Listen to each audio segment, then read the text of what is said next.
Hey guys, hey, I wanted to do a video and show you guys how I installed my rear anti-roll bar. I got it from Jegs. It's like a high performance sway bar basically. But well, yeah, I've got a bed liner and then I cut a hatch into it. And believe it or not, it stays down pretty good. But I also cut a big hole in my bed to get all this stuff welded up in here. I had to weld in this. It's like a 2x3 square, basically right to. Well, you can see it over there, I think. Yeah, it's welded right to the frame there, and then I got the supports. Well, going to the tube, but I mean, this sway bar was like $200 or like $220 or something. And then yeah, it gets welded to the rear end there. And yeah, these bars, these horizontal bars, they have to be level and as close as you can get. And then you want the bar itself level, clearly, you know. But I tell you what, on an S10, if you want to put in a rear anti-roll bar like this, it's either you cut a hole in the bed or you take the bed off to get in there because you just can't even get at these welds. Yeah, anyway, so I just cut a hole in there and then I put my bed liner in there and yeah, I got a little hatch and it stays down even when I'm drag racing and stuff. Here I got my battery relocation box. I just took a toolbox, cut it down. Uh, I mean, I got it. It's all set up. I just got to run the wires and everything. Yeah, so the battery goes up to right here, and then I got a little area for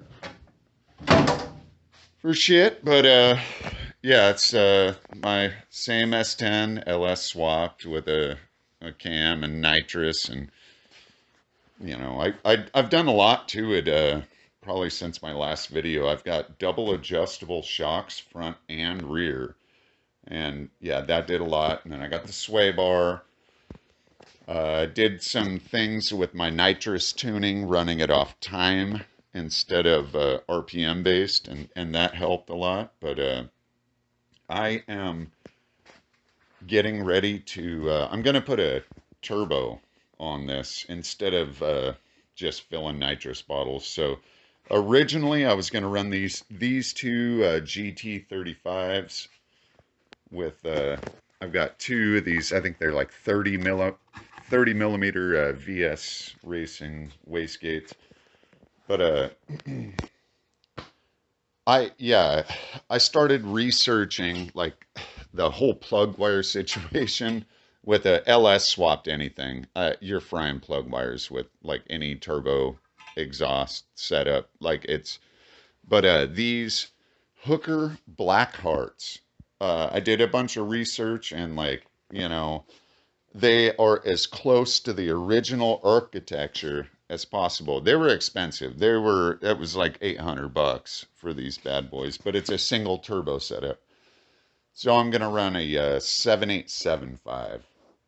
I'm just gonna run a single instead of the twins here, but I'm still gonna use my two wastegates, and then I got a Black Sheep Industries blow-off valve, which that's the nicest shit you can get. But yeah, and this should fit right in there.